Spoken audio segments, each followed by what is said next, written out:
मैं कभी नहीं भूलूंगी जो कुर्बानियां आप और आपके बेटे ने हमारे लिए दी है।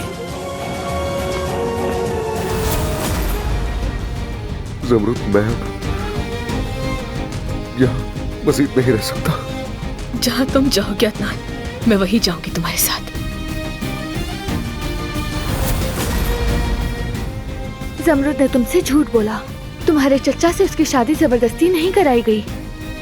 वो उनसे मोहब्बत करती थी। वो तुमसे झूठ बोले, मैं ये बर्दाश्त नहीं कर सकती हूँ।